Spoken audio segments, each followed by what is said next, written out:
Greetings, America. It is truly an honor to be speaking with you tonight. That I am here tonight is a testament to the dedication of generations before me, women and men who believed so fiercely in the promise of equality, liberty, and justice for all. This week marks the 100th anniversary of the passage of the 19th Amendment, and we celebrate women who fought for that right. Yet so many of the Black women who helped secure that victory were still prohibited from voting long after its ratification. But they were undeterred. Without fanfare or recognition, they organized and testified and rallied and marched and fought, not just for their vote, but for a seat at the table. These women and the generations that followed worked to make democracy and opportunity real in the lives of all of us who followed. They paved the way for the trailblazing leadership of Barack Obama and Hillary Clinton. And these women inspired us to pick up the torch and fight on. Women like Mary Church Terrell, Mary Cloyd Bethune, Fannie Lou Hamer, and Diane Nash, Constance Baker Motley, and the great Shirley Chisholm. We're not often taught their stories, but as Americans, we all stand on their shoulders. And there's another woman whose name isn't known, whose story isn't shared, another woman whose shoulders I stand on, and that's my mother, Kamala Harris. She came here from India at age 19 to pursue her dream of curing cancer. At the University of California, Berkeley, she met my father, Donald Harris, who had come from Jamaica to study economics.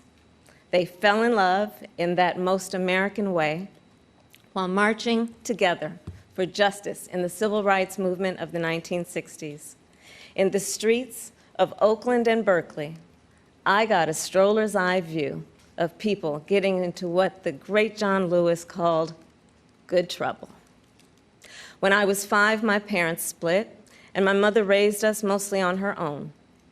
Like so many mothers, she worked around the clock to make it work, packing lunches before we woke up and paying bills after we went to bed, helping us with homework at the kitchen table and shuttling us to church for choir practice. She made it look easy, though it never was. My mother instilled in my sister Maya and me the values that would chart the course of our lives. She raised us to be proud, strong Black women, and she raised us to know and be proud of our Indian heritage. She taught us to put family first, the family you're born into and the family you choose. Family is my husband, Doug, who I met on a blind date set up by my best friend. Family is our beautiful children, Cole and Ella, who call me Mamala. Family is my sister. Family is my best friend, my nieces, and my godchildren. Family is my uncles, my aunts, and my chitties. Family is Mrs. Shelton, my second mother who lived 2 doors down and helped raise me. Family is my beloved Alpha Kappa Alpha, our Divine Nine, and my HBCU brothers and sisters. Family is the friends I turn to when my mother, the most important person in my life, passed away from cancer. And even as she taught us to keep our family at the center of our world, she also pushed us to see a world beyond ourselves. She taught us to be conscious and compassionate about the struggles of all people, to believe public service is a noble cause, and the fight for justice is a shared responsibility. That led me to become a lawyer, a district attorney, attorney general, and a United States senator. And at every step of the way, I've been guided by the words I spoke from the first time I stood in a courtroom. Kamala Harris, for the people. I have fought for children and survivors of sexual assault. I fought against transnational criminal organizations. I took on the biggest banks and helped take down one of the biggest for-profit colleges. I know a predator when I see one.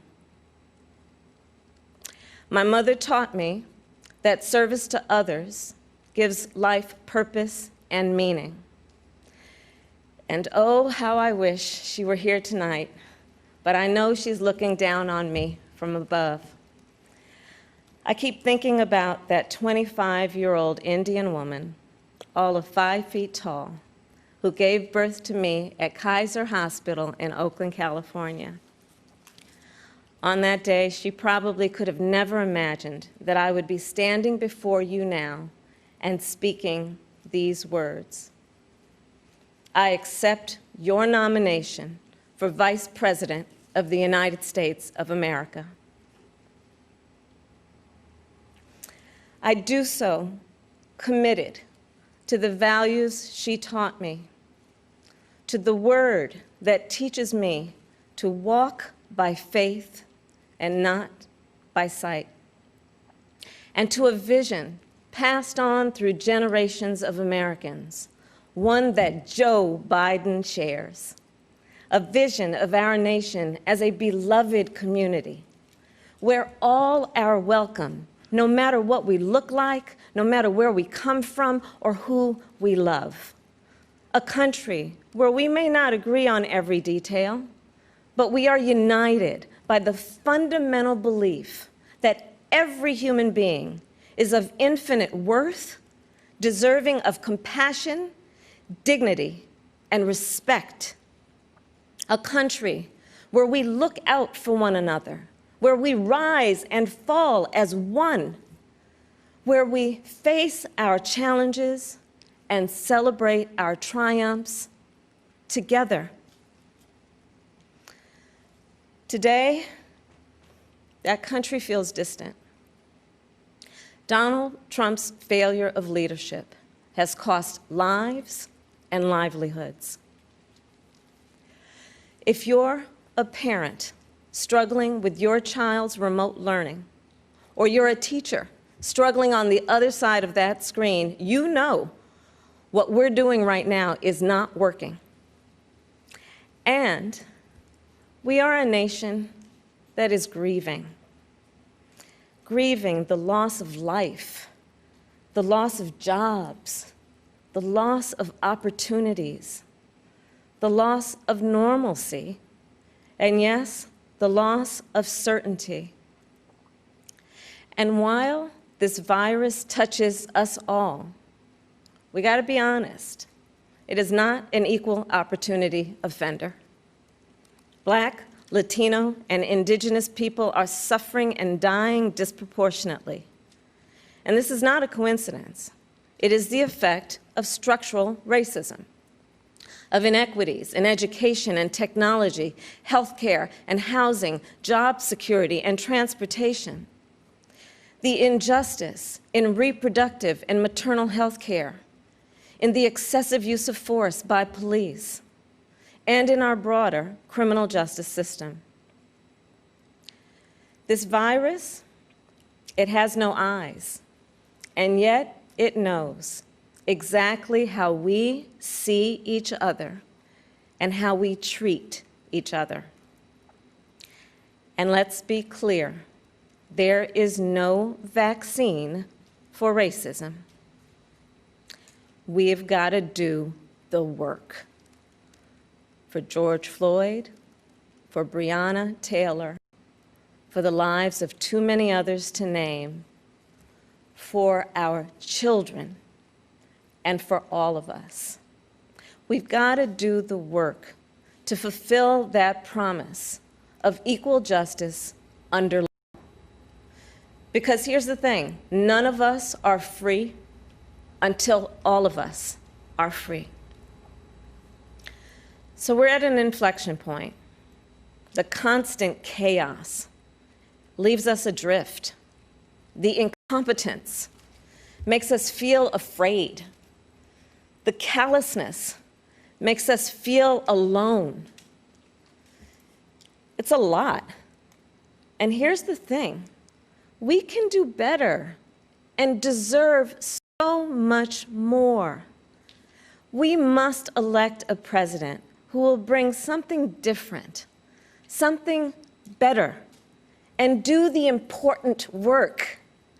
A president who will bring all of us together, Black, white, Latino, Asian, Indigenous, to achieve the future we collectively want. We must elect Joe Biden. And I will tell you, I knew Joe as vice president. I knew Joe on the campaign trail. And I first got to know Joe as the father of my friend. So Joe's son, Beau, and I served as attorneys general of our states, Delaware and California. During the Great Recession, he and I spoke on the phone nearly every day, working together to win back billions of dollars for homeowners from the big banks that foreclosed on people's homes. And Beau and I, we would talk about his family, how as a single father, Joe would spend 4 hours every day riding the train back and forth from Wilmington to Washington. Beau and Hunter got to have breakfast every morning with their dad. They went to sleep every night with the sound of his voice reading bedtime stories. And while they endured an unspeakable loss, those two little boys always knew that they were deeply, unconditionally loved. And what also moved me about Joe is the work that he did as he was going back and forth. This is the leader who wrote the Violence Against Women Act and enacted the assault weapons ban, who as vice president implemented the Recovery Act, which brought our country back from the Great Recessions. He championed the Affordable Care Act, protecting millions of Americans with pre-existing conditions, who spent decades promoting American values and interests around the world. Joe, he believes we stand with our allies and stand up to our adversaries. Right now, we have a president who turns our tragedies into political weapons. Joe will be a president who turns our challenges into purpose. Joe will bring us together to build an economy that doesn't leave anyone behind, where a good-paying job is the floor, not the ceiling. Joe will bring us together to end this pandemic and make sure that we are prepared for the next one. Joe will bring us together to squarely face and dismantle racial injustice, furthering the work of generations. Joe and I believe that we can build that beloved community, one that is strong and decent, just and kind, one in which we can all see ourselves. That's the vision that our parents and grandparents fought for, the vision that made my own life possible, the vision that makes the American promise, for all its complexities and imperfections, a promise worth fighting for. So make no mistake, the road ahead is not easy. We may stumble. We may fall short. But I pledge to you that we will act boldly and deal with our challenges honestly. We will speak truths, and we will act with the same faith in you that we ask you to place in us. We believe that our country, all of us, will stand together for a better future. And we already are. We see it in the doctors, the nurses, the home health care workers, and frontline workers who are risking their lives to save people they've never met. We see it in the teachers and truck drivers, the factory workers and farmers, the postal workers and poll workers, all putting their own safety on the line to help us get through this pandemic. And we see it in so many of you who are working, not just to get us through our current crisis, but to somewhere better. There's something happening all across our country. It's not about Joe or me. It's about you. And it's about us. People of all ages and colors and creeds who are, yes, taken to the streets, and also persuading our family members, rallying our friends, organizing our neighbors, and getting out the vote. And we have shown that when we vote, we expand access to health care and expand access to the ballot box and ensure that more working families can make a decent living. And I'm so inspired by a new generation. You are pushing us to realize the ideals of our nation, pushing us to live the values we share: decency and fairness, justice and love. You are patriots who remind us that to love our country is to fight for the ideals of our country. In this election, we have a chance to change the course of history. We're all in this fight. You, me, and Joe, together. What an awesome responsibility. What an awesome privilege. So let's fight with conviction. Let's fight with hope. Let's fight with confidence in ourselves and a commitment to each other, to the America we know is possible, the America we love. And years from now, this moment will have passed, and our children and our grandchildren will look in our eyes, and they're going to ask us, where were you when the stakes were so high? They will ask us, what was it like? And we will tell them. We will tell them not just how we felt, we will tell them what we did. Thank you. God bless you, and God bless the United States of America.